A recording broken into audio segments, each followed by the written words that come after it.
time again when we are meeting you into your homes on this beautiful Sunday. What a privilege it is for us as discussion persons to come before you today. You know something? We have a riveting topic for you. Kaydian.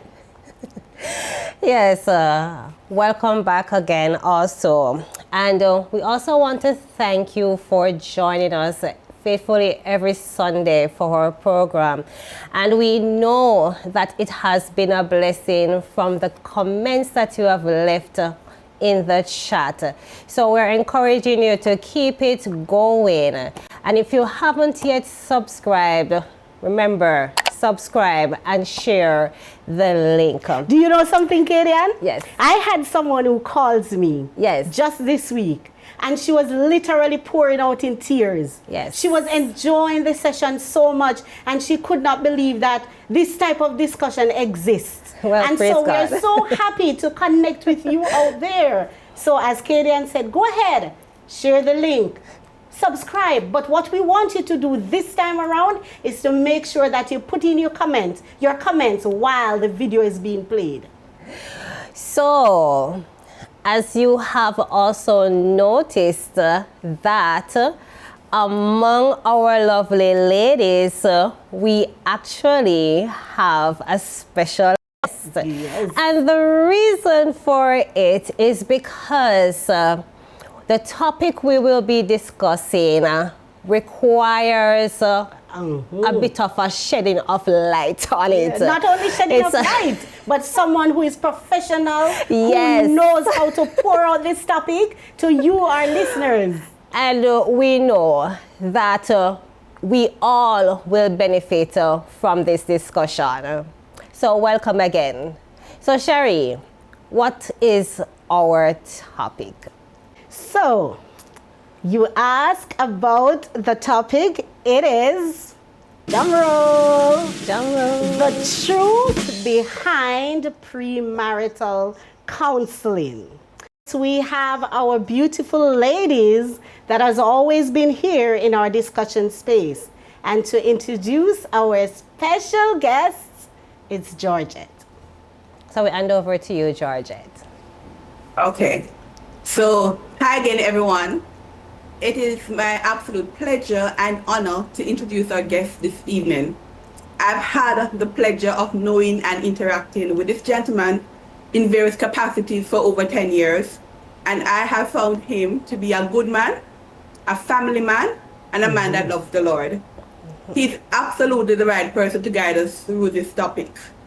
He has been married for over 26 years to the beautiful Keisha, and together they have produced 3 offsprings, Rashane, Raheem, and Ria. Yes. He's an ordained minister, having served the Adventist church for over 28 years. He's a licensed psychologist, and guess what? He and his wife are authors of a book called Premarital Preparation Handbook. Wow, that's deep. Yes. In addition to that, he's a host of a radio program on NCU and a social media series called Family Basics for Happy Homes. And by the way, I listen to it every morning, Pastor. That's amazing. And presently, he serves as the Family Ministries and Trust Services Director for the Jamaica Union Conference of Seventh-day Adventists. We are excited to have this guest on. We're speaking of no other than Pastor Dr. Roy Dennis. Welcome, Pastor. Welcome, Pastor Dennis. We're so happy to have you here with us this evening. Yes. And because it is such a very special topic, we want to navigate this space in a way that Dr. Dennis can get to give us a full mouthful because he's the expertise on this matter. Yes. And so, Kaydian. Yes. This topic is very important because what we realize is that marriage is not just for love. It's actually about learning how to stay in love. Wow. And so Dr. Dennis will be bringing us through that to help us to know how to stay in love in marriage. And you know something, my beautiful sisters, for those who have had the opportunity to go through premarital counseling, let me tell you a little bit about what I went through, and then we'll have Dr. Dennis just give us some insight along with the other ladies. So when I had my premarital counseling, I got one of those paper to shade, and it was sent to the US to be marked to make sure that it's not man-made. And we had a beautiful session, Kaydian. Okay. We had a very beautiful session. Dr. Dennis, is there any special thing about premarital counseling? Should we do it? Do we have to do it? Is it necessary? This is where we're going to ask the ladies to chime in along with you to give us some more insight. Okay. Thank you so much. It's a joy to be with you. I don't know what I have done to deserve being the only male among all these powerful ladies. But it's an honor to be with you. My wife would have been on, but as I shared with Sister Georgette, that because of a medical treatment, but she's here and she's listening. So don't say anything but Hi, Keisha. Hi, Keisha. Hi. Keisha. All right, so it's a joy to be with you. Yes, I don't know if you want me to go ahead and answer that, or you will wait until the ladies. We'll wait until we get around. I just want to hear the other ladies chiming in. Yeah. Premarital counseling, the truth about it. Why do we say the truth about it, ladies? Well, you know, I've always kind of wondered what is it that we should be looking for, you know, before we get into marriage. For me, I've always wanted a man who would love me and take care of my family. And, you know, if by chance he was good looking, you know, that would be bonus. So, you know. And truly too, especially when we are young and without the experience, we have unrealistic expectations. We don't know what to look for. Mine was tall, dark, and handsome. So I thought that was it. Okay. And Kaydian, while we were growing up, we watched a lot of Cinderella stories. So you meet Prince Charming. For me, you grow up, you meet Prince Charming, you get married, and you live happily ever after. Yes. I didn't know that, you know, we need to go through counseling to get to know each other a little bit more before you get serious into, you know, marriage. So it's different in everyone's head. Simone. You know, when I think about it, having never had the opportunity to be married, and still in the stage where I would say I am trying to find that person. I don't know that I really am, but what I would look for is someone who is godly. So perhaps that would be the very first thing. You know, I want to see what type of relationship this person, you know, they have with God. I would want to ensure that this person is emotionally intelligent, you know, because, you know, life comes with challenges, and I want to know how that person resolves conflict. So yes, how they look is important, but there are other more important things that I would look for. So Pastor Dennis, what do you think should be the qualities that anyone who is looking for a spouse should be looking out for? All right, thank you. And I think that this is where we should begin. That person should be focused on qualities, you know, that will facilitate lasting relationships. And so I will share 7 qualities quickly that the man should look for, and 7 qualities that the woman should look for. And you take notes, guys. Taking notes. I'm taking notes. Especially Simone. Yes, I'm taking notes. I'm glad Simone asked the question, especially Simone. Yes. So she needs. All right. So and one of the first I would say is integrity, as it relates to for a man, that the woman should look for integrity. Somebody who will not lie to you, but what you see is what you get. Yes. You know, they should be transparent, you know. So integrity. Number 2, ambition. So the question is, would you rather marry someone with ambition and broke, or who has money but has no ambition? Well, that's deep. Well, the ideal is to marry somebody who has ambition and who has money. Yes. But if you should choose, the ambition is the important qualifier.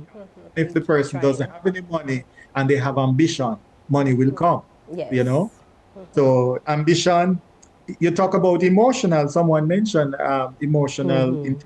Was it you, Simone? Yes, yes. So emotional maturity, because believe it or not, more than men, women are emotional beings. And so the men need to understand and be able to read and interpret other person's emotion. And when we talk about emotional intelligence now, you should be able to self-regulate in order to meet the emotional needs of your spouse. So you're talking about emotional maturity, number 3. Number 4, assertiveness and communication skills, or you could say communication skills, because assertiveness is a part of that. So assertiveness is being able to say what you want to say, you know, in a way that, you know, you can reach the person and to get what you want in the process, but while you're getting what you want, you're not hurting or harming the other person. So assertiveness, communication skills, caring, you know, women being emotional beings want persons who are caring. And that's why, Sister Georgette, you would want to look for somebody who would be caring to you and, you know, Definitely. romantic needs. If they meet all the other physical features as well, that is very good. But you want to know, even before those physical features, that the person, someone will care for you. They must know boundaries. Because it doesn't mean that because the man is married that won't encounter other women. And the truth is, my wife is a beautiful wife for those. Oh, yes. Yes. But it doesn't mean that she's the only beautiful person you're going to see. So you need to be able to know boundaries, and not only with other women and other people, but even with your spouse, to know when they need their space and to understand no. I know that sometimes when the ladies say no, they don't mean no. You know, like it's Really? oh, don't. No, you know that. Georgette is like, Really? But there's another time when no is no. No. Yeah. Okay. Right. So, you know, you should be able to know the boundaries. And the number 7, it should be God-fearing. Or you can switch it around and put this up top. Because you should be a God-fearing person. Proverbs chapter 20 and verse 7. I won't be reading all the Bible today, but I thought I would read this verse. Proverbs chapter 20 and verse 7. The just man walketh in his integrity, and his children are blessed after him. So we talk about the importance of being God-fearing and having integrity. For a man seeking a woman to be a wife, the list is similar, but there will be something variation. And order of precedence. So we start with respect and support for the man. Because the number one need, contrary to what some people say, the number one need is sexual intimacy. The number one need for a man is respect. Yes. I have seen men will not deny women sex for any little thing. But I've seen more than one man who deny their wives sexual intimacy because of lack of respect. So respect is the number one. So a woman need to be able to, so a man should look for a woman who will respect him, who will support him. Men love support. Number 2, emotional maturity. So it's not just the man who should have emotional intelligence and emotional maturity. A woman might, you say, is a more emotional being, and sometimes your mood, you might allow it to get the better of you, but the woman still has to know that she needs to manage and control her mood. So she can't just throw a tantrum at her husband in public, and then when she go home, he's ashamed because he was at church or he was in the community, and she threw a tantrum particular way, and then when she go home now she want him to be romantic and love her up and open up the car door and so on. So you must be able to manage your emotional maturity, purity and integrity. And I shared this list with a group in a seminar, and they said, "Why you didn't put purity in the man's no, in the man's list?" You notice I didn't say that in the man's list. Although if you go, you can add more to it, and you can put that in the man's list further down. I'm just giving, because if you go online, you will see a whole list. You might find 30, 40. I've just chosen 7. But way up in seeking a woman, the man wants no purity. Women are more capable of accepting a man who has been with others before. Women are more capable, and women, even in marriage, women are more capable of staying with a man who is unfaithful. If a woman is unfaithful, sometimes a man just can't cross that. Those of you who know this statement can't cross it. Just can't cross it. Some women are more capable. So for a man, purity is way up on the list, and integrity. Yes, it's important for the woman too, right? But purity and integrity. And then ambition and industry. Number 4, ambition. So yes, the woman should have ambition. Maybe the man would say more industry, where the woman is able to do certain things. It's not just the woman who should do certain things in the home. Men are doing sometimes most of those things nowadays, especially if you have a wife who work sometimes long hours, and if she work more money than you and you have a proper family budget, you won't mind doing the things at home, because when the money hit the bank account, you know, everybody smiles. Smiles.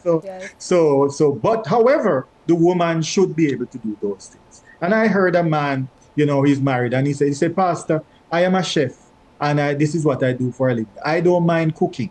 But he says, "Sometimes I want to taste my wife's hand." Oh, yeah. You know? Yes. Should be able to do it. So industry. Attractiveness. Men are more interested in physical features than women are interested in that.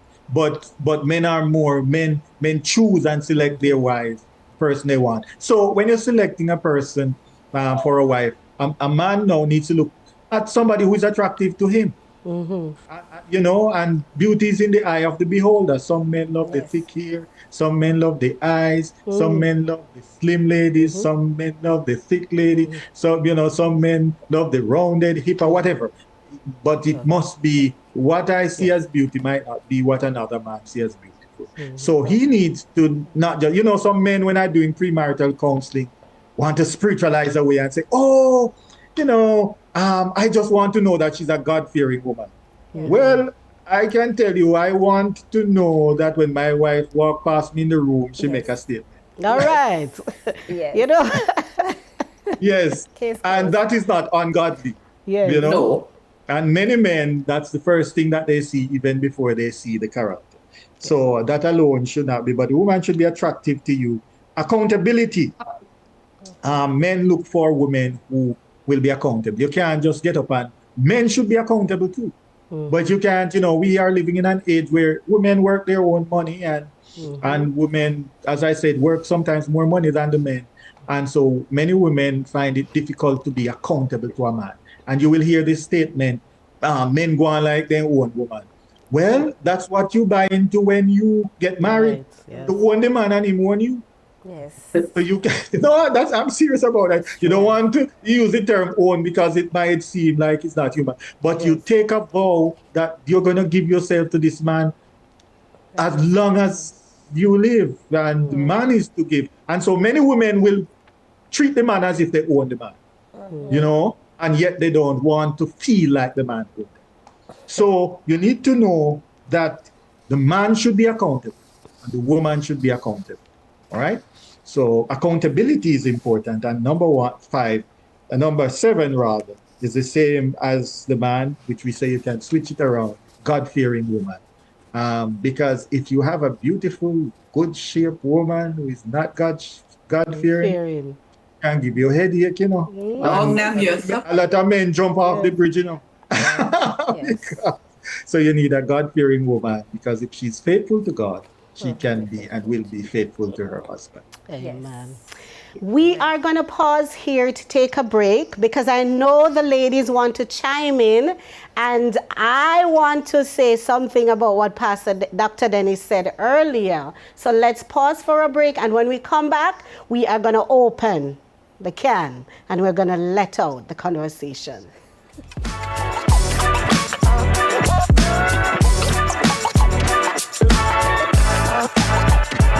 On September 14th, 2025, lives were touched and hearts were healed.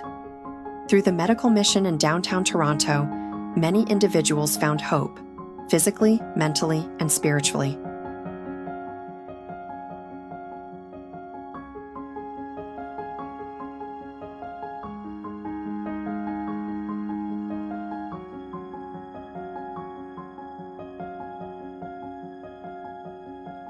In 2026, we continue that mission of love and compassion. Join us for the medical mission to downtown Toronto with the theme, Your Health, Our Passion. On Sunday, September 6th, 2026, at the Novotel Toronto Centre, offering free holistic health and wellness services for our community. Be part of something truly meaningful. Support this mission through your prayers, your participation, and your heartfelt donation. Together, let's continue transforming lives because your health is our passion.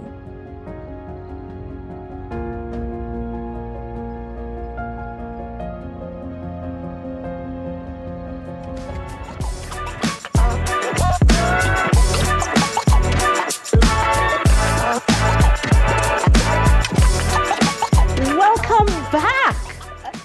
Dr. Dennis had laid the foundation. So now we're going to get into the discussion. Ladies, while you think about what you're going to say about what Pastor Dennis mentioned, it sounds as if Dr. Dennis has given us what to look for in the courtship, right? So we went to the shop and we got the ingredients, right, Doc? Yes. So now we are going home to cook.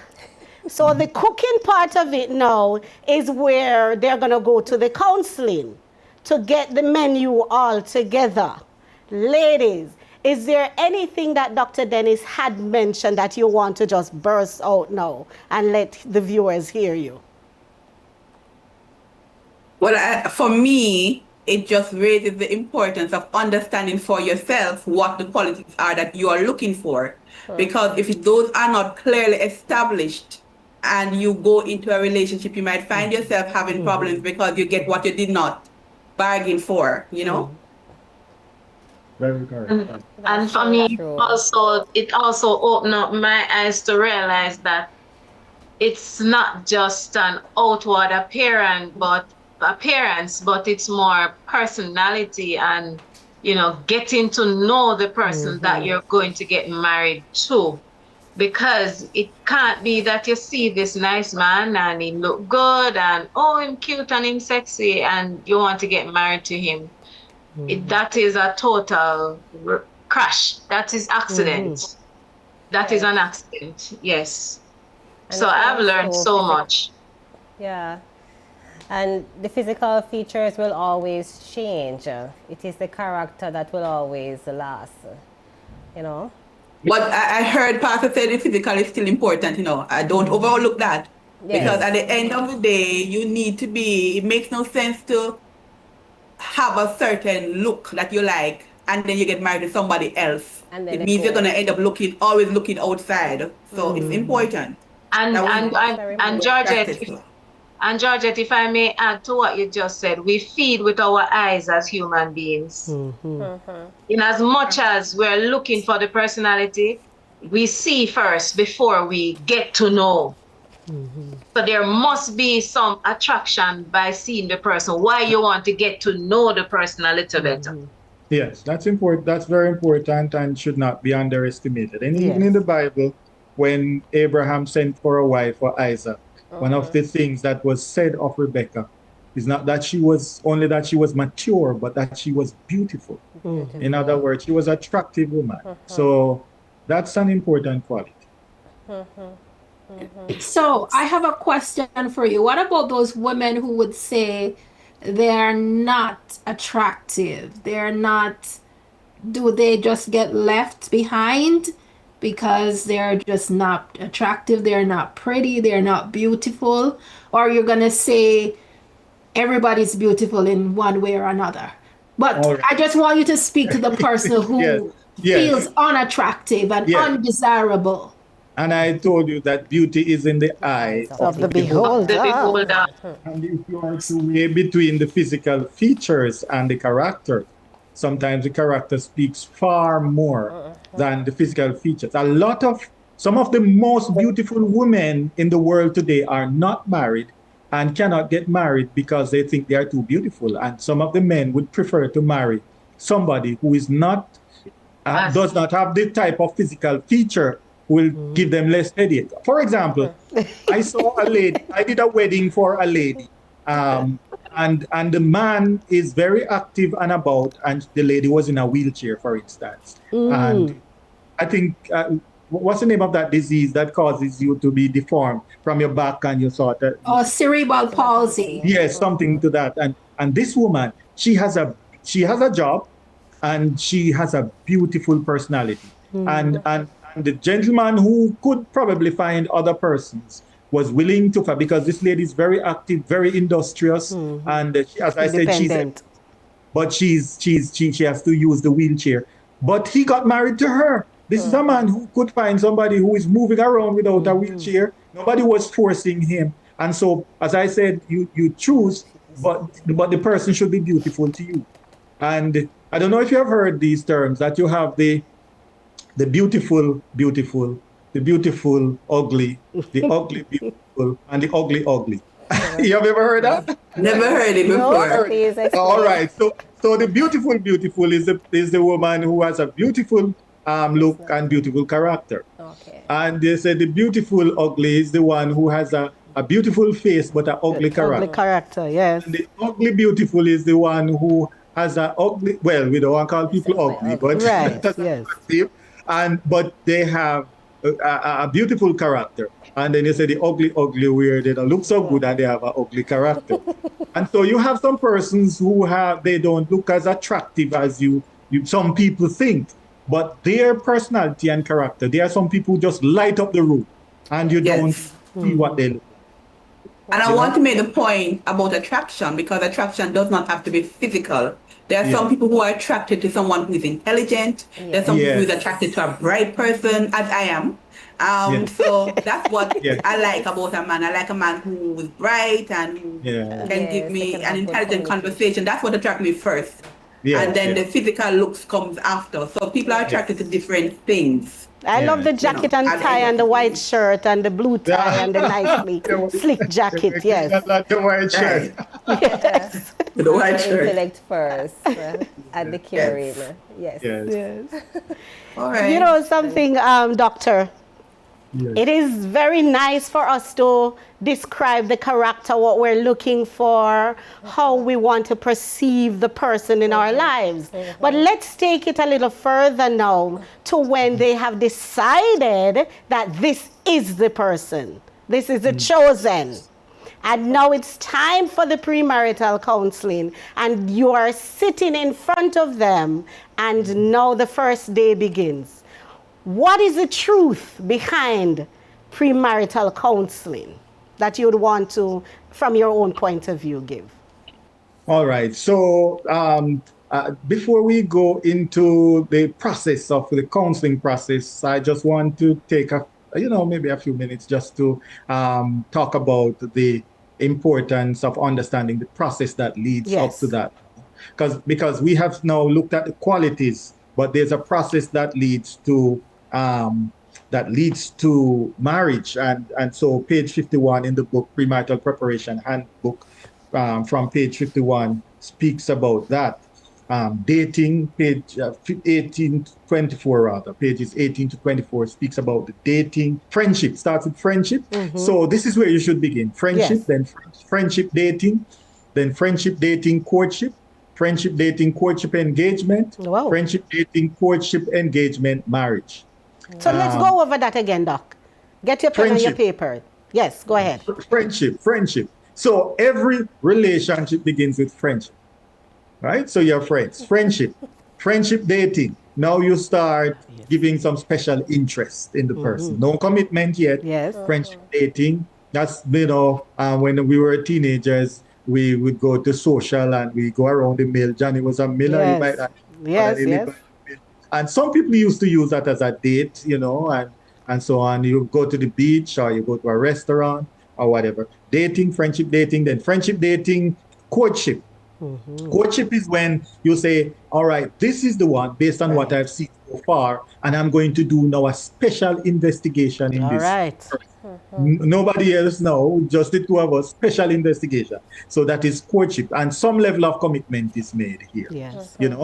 That you are the one that I'm looking at. So you can't be looking at two people at the same time. So by the time you reach courtship, you can be dating other people. All right. Right. So courtship and then engagement. Engagement can be an official part of it, and some people don't bother to get engaged. They just go straight to marriage. So engagement is that public expression that they're getting married within a short period of time. And then marriage. But at no point should you drop off the friendship. So that is the process that leads to marriage. I want to introduce 3 words also for those who are preparing for marriage. 3 important words. Simone? Yes, 3 important words. We unequally yoked are terminologies, and those come up in the text also.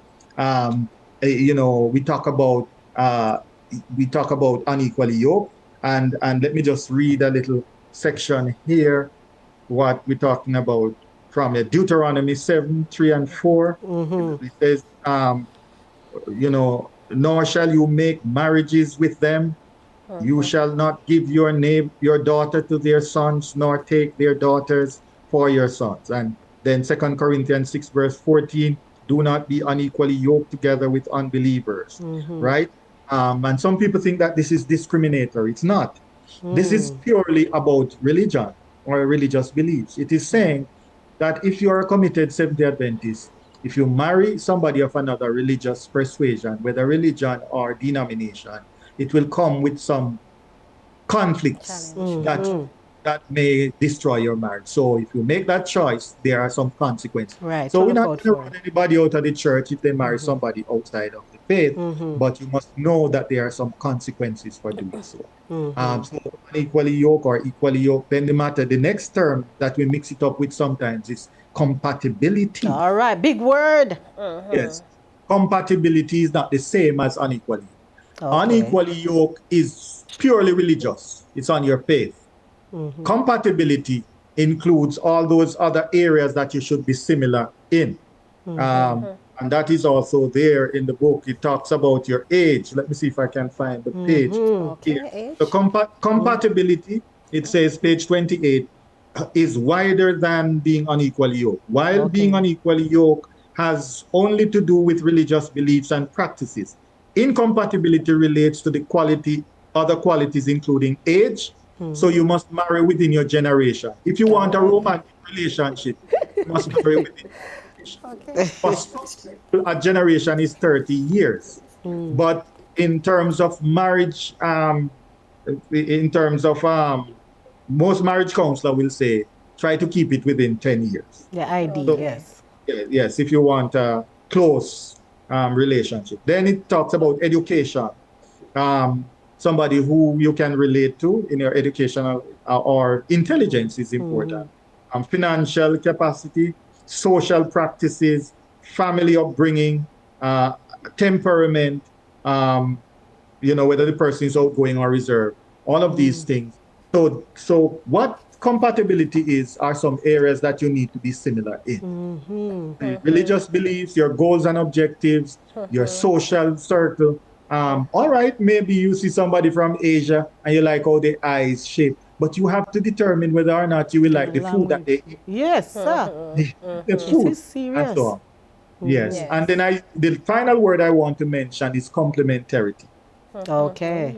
So some people normally mix up compatibility with complementarity too. Compatibility is areas that you should be similar in. Complementarity are areas that you should be different in. So the question is, does like attract likes, or do opposites attract? Well, what we are saying is that it is important to be alike in many respects, and it is important to be different in some respects.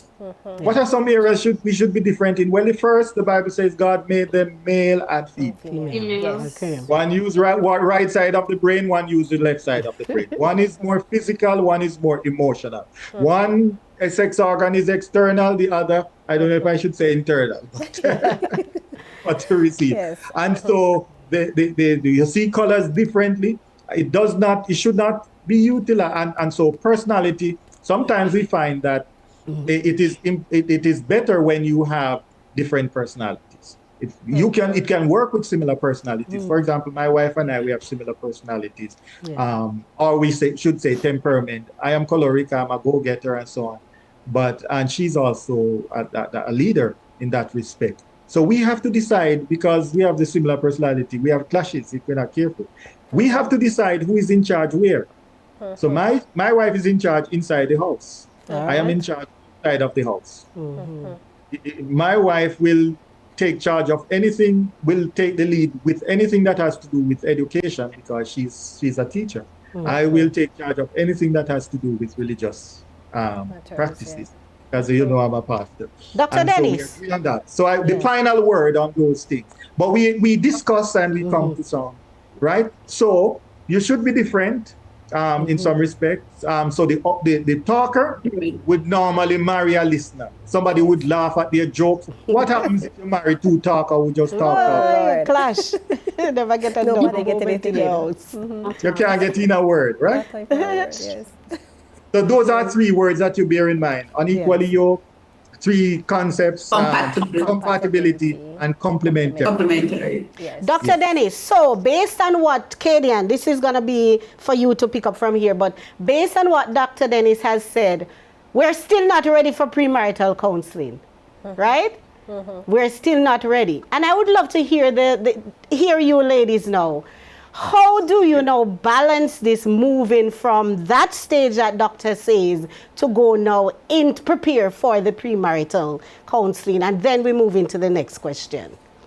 I'll start because at some point, I remember I have a list. It's approximately 20. from 1 to 51, and those are qualities. Yes, it's 51 different things that I'm looking for. And I believe that all of them are in line with what Dr. Dennis said. And I think sometimes, like, for example, someone like me who has waited forever, people tend to compromise. People tend to settle and say, I'll ignore this. So even though this person doesn't believe my religion or is a Seventh-day Adventist like me, I will choose somebody else just for the sake of marriage. But when you do that, you find yourself in situations where the marriage is not going to work, or there's so many challenges that it would have been better you remain single. Yes. Wow, that's deep, Simone. It would have been better. Yes. So you remember Miss Lou, she says, before me married and go hook up mango tree, you prefer stay single me one so. Translate, guys, translate. Yes. Translate, I need a translator. I'm just quoting Miss Lou. All right. Yes, let's hear. Yes, Kaydian. But Pastor, I'm sure someone out there is asking this question, or saying that they have gone through the whole process of premarital counseling and their marriage is in shambles. What is it that we should expect from the premarital counseling sessions to help us to navigate marriage successfully? Yeah. So premarital counseling is considered as one of the features that determines success or failure in marriage. So and so what you should look for is that premarital counseling, three things that premarital counseling does. Premarital counseling helps you to evaluate the relationship. So there are some things that if you don't have a professional third party, you would not pick up on your own because you're so in love. And some people say love is blind and so on. And so you're so in love that many persons that I am dealing with in marriage counseling are telling me now that, I saw these things. When I asked them now, did you see this or did you see that? They say, I saw it, but, they say the ladies married the man hoping that he will change. So you didn't confront those things. And they say the man married the lady now hoping that she will not change. So the woman married the man hoping he will change and he will change. And the man married the woman hoping she will not change and she change. So what you're going to have now is that you're going to have a challenge. So it is evaluating the relationship. It prepares you for the wedding day and it prepares you for the marriage, which is the wedding day and all the phases of marriage. That comes after. So you are able to look at some, and professionals in premarital counseling now know what to look for. Like a medical doctor who knows what to look for certain symptoms of disease, then specialists in premarital counseling now, we have 10, some might say 12 key issues that we focus on to evaluate the relationship. So my follow-up question is, should the person that you're going to for the premarital counsel have the degree in psychology, or can we just go to any pastor to get this counseling? Dr. Dennis, before you answer Kaydian's question, we are going to pause for another break, and when we come back, we are going to dig a little deeper into this.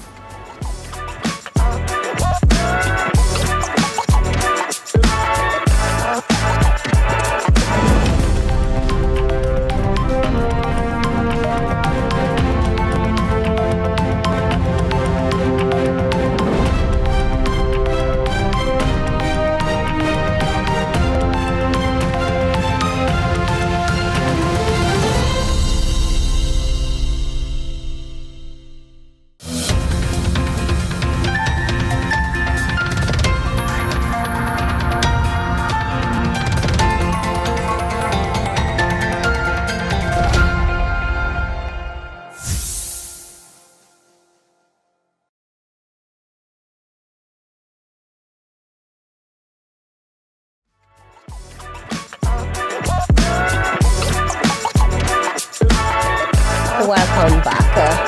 All right.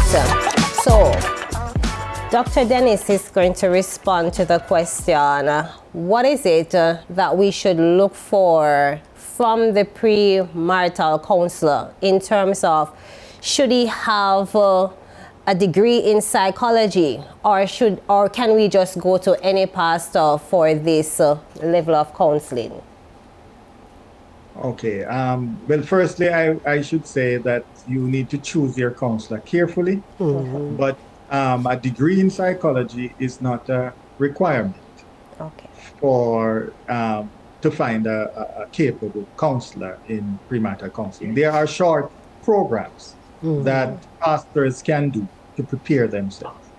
So in the pastor's training, and I know that we have stepped up the training at NCU to ensure, when I was trained there, we did about 18 units in counseling to ensure that we are able to deal with some of these things. I know they took out them over time, and we are replacing or putting them back in so that the pastor is equipped to some degree to do premarital. Yes. So generally, marriage officers should be equipped to do premarital counseling. Yes. There is ongoing training in the Adventist church. So, for example, I have been training the pastors, but there are professional tools that can be used. Sister Sherye mentioned that she did a test in the US. So we have the program that we subscribe to from the General Conference is Prepare Enrich. We did not establish that program, but it's an official program for counseling among Protestants so the persons who establish it have software where you can enroll couples, and they will do an evaluation on 10 areas of their relationship, including communication, conflict resolution, and so on. And so they will train us now how to use the tool. So you will evaluate the couple, And then now you have the booklet, which is a seminar and a counseling booklet with the questions that you use to take the couples through. So they will evaluate, see how strong you are. They look at strength and weakness in the relationship, and then they will tell you how to do the counseling after they would have done the assessment. So you go online, you pay $35, go online, do the assessment. So pastors are now being trained in that. And right. And then you have psychologists, for example, family therapists like myself. We are trained in dealing with counseling with various situations. So psychologists, family therapists are generally equipped to do so. But I have equipped myself not only as a family therapist. Right. I'm a prepare enrich facilitator, and I am also a marriage officer. Wow. So in a good position to and as a pastor, the parameters of it puts me in a good position. So people psychologists who are not marriage officers are now taking a lot of cases. But not just because the person is a psychologist puts them in a better position than a pastor. Because pastoral counseling puts pastors closer to the client. Right. Because you are relating to them on a day-to-day basis. So the fact that I'm a psychologist does not put me in a better position than a pastor with a marriage officer who is trained. So I would say if they are trained in prepare and enrich, that puts them in a good position, pastors. Wow. But as a family therapist and a pastor, in prepare and enrich, it puts me even in I would say. Right. So look for people who have equipped themselves with basic tools in preparing couples for marriage. Okay. So what Dr. Dennis has just mentioned is that you, whenever you're thinking or if you're considering premarital counseling, Kaydian, find the best person that can facilitate your need as a couple. And I'm sure that Treacha and Georgette has burning questions that they would want to ask, and then we will try to close off this session. Just before Georgette and Simone responds to, I just want to add also the importance of being honest in answering the questions. During premarital, okay. So as to gauge you to see if you are actually compatible and ready to get married. Right, okay. Go ahead, Trish. So my question to Dr. Dennis, which I think he would have answered them based on all that he has said. Yes, and it's like I am burning up because all that he has said, it's totally different from what I would have gone through if and if I was getting married again, then I know what to look for. But I want Dr. Dennis to just quickly run through the process that really leads to marriage. What would cause us to want to lead to marriage? Is it that you just meet and you fall in love and you feel like you are compatible and you feel like, okay, we got it right, and then we can just go and get married? Is that the case? Would marriages last just because of that reason? Or we definitely have to go through all the stages that you just described just now? Yes, friendship. You cannot be good lovers if you're not good friends. So you have to spend it to establish a friendship relationship. How people become friends, you get to know their names, you get to know their birthday, you get to spend time with them. Dating is when you are connecting and spending time in the presence of somebody that you love. Courtship, you start making some level of commitment to say this person is special to you, and you're not reach a stage where you're going to consummate the marriage because you're not married. Yes. But courtship now is when you are making some level of commitment to say you're special, I'm not dating anybody else, and we know, both of us know that we are evaluating this relationship for marriage. And as I said now, engagement now is a choice, because you don't have to be publicly engaged. Right, yes. Married. So, what I'm hearing, Dr. Dennis, before you continue, what I am hearing from you is that based on the question that I asked, the different stages. So once you are dating, what I'm hearing correct, I stand to be corrected. Can I date 3 persons at the same time while dating? or that I passed the dating stage, I can't date 3 persons again, Just the or one. the 3 persons that I was dating, I'm going to choose one. One from Those 3 persons and then Yes. move into the courting phase. That Yes. I want to know if I'm understanding you correctly. Right. So some people will not agree with what I say, but I am of the concept, which many family life practitioners are, that you must generalize before you specialize. Remember now, It's true. we're not talking about sex. Love it. So can I hashtag this? Can I hashtag Got this? it. Hashtag it. Generalize before you before specialize. you specialize. Specialize. Go right Yeah. ahead, Doc. Roy Dennis. So, Dr. Dennis, so Yes. we're So- generalizing now by dating the 3 persons. Yes. Yes.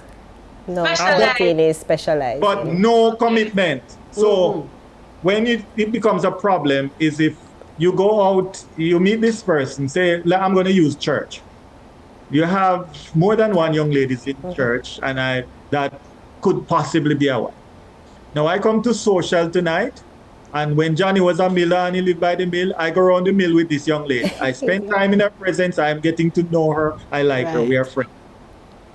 We have a banquet coming up in December. At the banquet, I didn't go there with the young lady who I go around the mill with. Right.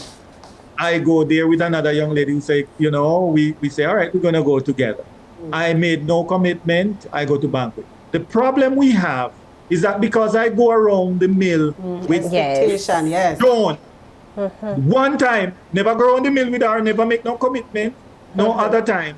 The men are saying that from you go around the mill one time with a young lady, she think that she's your wife. So you can't go to banquet with another young lady. She going fight with her. Away. Yes. But no commitment was made. Wow. And then the young ladies are saying, from she goes social with the young man one time, he wants to Yes. sleep. And we have some challenges there. So no commitment is made. Yes, you can date more than one person. But some people won't agree because they see dating as the same as courtship. It's And not they- the same. And they think about sexual intimacy. But in dating, there is no commitment. There is no commitment. So No that needs commitment. to be made clear. Young people need to get to know more than one other prospects for marriage before Right. they make a Before selection. and then elimination, yes. Yes. I love this. Yes, I love Georgia. this. Yes. Yes, Georgette. Right. So my takeaway is that when you're selecting your counselor, just as how if you're going to buy a house, you would select the best lawyer, Yes. or if you're going to buy a car, you'd shop around and find the best car dealer, because marriage is such an important decision and a long-term decision that affects everything going forward. Yes. That you would also want to make sure that the person who is giving you advice on the premarital issues is someone who is qualified, Credible. Yes. is someone who is credible, is someone who has experience and who is also experiencing success in their own marriage. Yes, Yes. that's For me, important. would be Very a important. good person to Wow. move towards. Very powerful. That's a bomb there by itself, Georgette. Yes. A person who is counseling you has to experience success in their own marriage. Wow. Yes. This is deep, Dr. Dennis. Naturally. Yes. Yeah, naturally though. Naturally. This is deep. Georgette, you knock it on the head. Yeah, Yes. this is deep. Simone, Trish, just make sure you take notes. Even though you're on the My book panel is today. full. Tricia is looking. My book is full because I'm looking. All right. All the best, Trish. So, Dr. Dennis, while we prepare to wrap up this section or segment, I have a very burning question, and I promised that I wouldn't talk much, but I feel like I need to ask this question. There are some persons who have planned the wedding date, and then they book the counseling. What do you have to say about that? All right. Well, early in ministry, I would not want to take those cases. Okay. But people come not lacking experience and so on. They must come with an open mind to go through the counseling.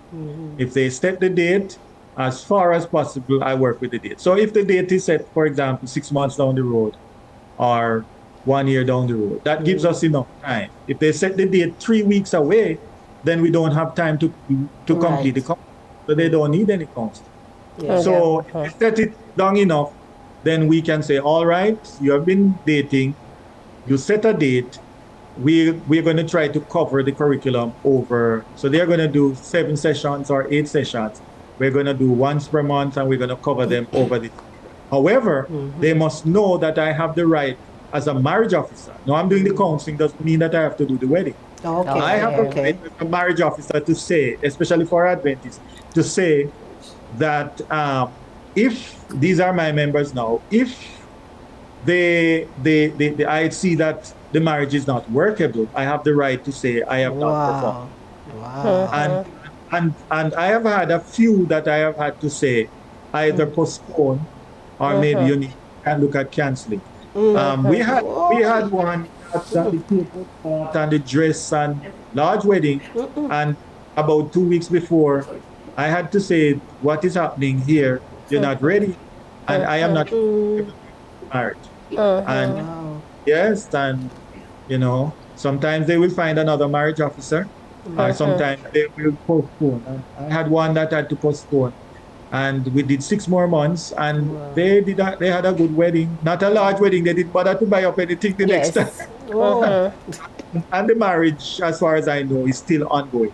I had one that I recommend based on budget, that the man was too deep in a hole. And if you marry him, you're marrying into debt. To that, yes. He went and found another marriage officer. How did that turn out? A month later, she came back to me, even though she left. And I don't know if that relationship lasted more than 6 months. Oh my. Yes. Because if you can't balance your budget, no matter how much money you work, if you're not balancing your budget, you're going to have issues. And if you marry somebody in debt, what you're marrying into is that whatever you were above the water, but they're going to drag you down below the water. Wow. That is what was happening there. She was drowning in debt because now so she had to be subsidizing his operation. So so don't come. Preferably you don't come with a date. But if you come with a date, I'm not going to chase anybody away. If it's reasonable time for us to work, we work. And if when we're working, I see that it's not workable, I reserve the right to say my recommendation is either that you postpone or you cancel. And I have had at least 1 or 2 that canceled, because one domestic violence in one case, and decided to cancel, and that's it. So yes, it's better to come. You're in love and you want to evaluate the relationship some more, you come and we evaluate. But if you come with a date, bear in mind that date must not be cast in stone. Right. I feel like this evening's discussion, this very Sunday evening discussion, is worth the wait, is worth the time that we're spending with you. Because this is no topic, Kaydian, that is pushed over. Because if we listen from the very moment Dr. Dennis started to speak, he's giving us the process. It's like a staircase you're going up, right? He's giving us a process of what this whole thing is all about. And I have learned this evening that the marriage is not, the wedding is not the marriage, right, Doc? The wedding is not the marriage. It's not the goal. Yes, the marriage is what is important after the wedding date. And that is why we believe, Kaydian, that we have to have a part 2. This discussion. What do you think? We definitely need a part 2 because I have so many questions too. Because ladies, Dr. Dennis just mentioned that he has to tell persons they're not ready for the marriage. This is hard. This is hard as a person that is looking forward, Georgette, Trish, Simone, as a person that is looking forward to the wedding, and then you hear that you're not ready. How does that balance? For me, I would be happy to hear that. I would rather the truth. So if I meet somebody and we get to the stage where we're in counseling, and if that person look and see all red flags and see that this is heading toward disaster, please go ahead, tell me. I will back out so fast. All right, counselors out there for Simone. She wants to know the truth. Yes, Trish.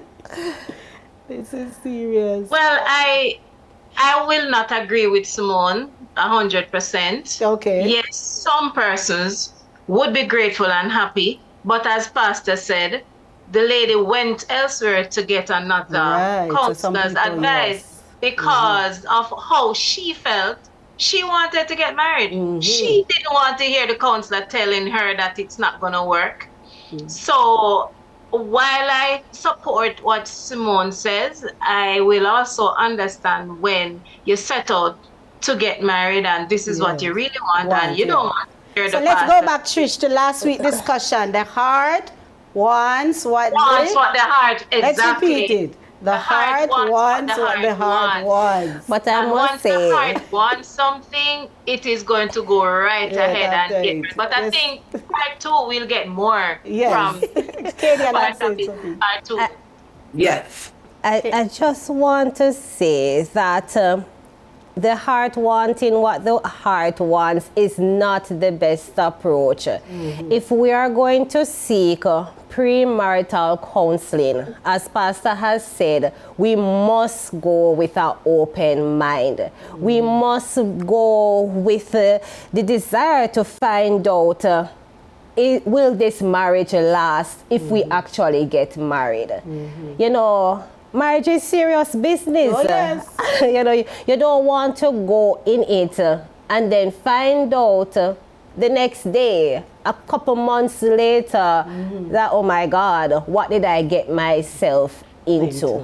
Yes. And that is the takeaway today. Yes. Also, to find a premarital counselor who is willing to tell you, no, I advise against this. Right? As we move forward. Georgette, you want to chime in here before we close off this episode? Well, this is exactly why we are having this show. Because we want to encourage persons to get premarital counseling and to take the counseling seriously, because those persons who do not end up in situations that they will not like at the end of the day, an unsuccessful marriage. And that's not what we want. So this evening, we are very happy to have you in this discussion space. Yes, Kaydian. Yes. So I know that you've been enjoying and you're looking forward to part 2. Yes, there is a part 2 and you can't afford to miss it. Yes. All right. So remember, put your comments in, send the link, invite your friends, and join us next week for part 2. Simone, where can they find us? We are on AdventistOntario.tv. We are also on Roku and Amazon Fire TV. Join us. And connect with us every Sunday evening at 7 p.m. Join us next week as we continue this lively discussion on premarital counseling. See you. This is Mantled for More. And remember, the mantle marks you, but more transforms you. See you next time. Bye-bye.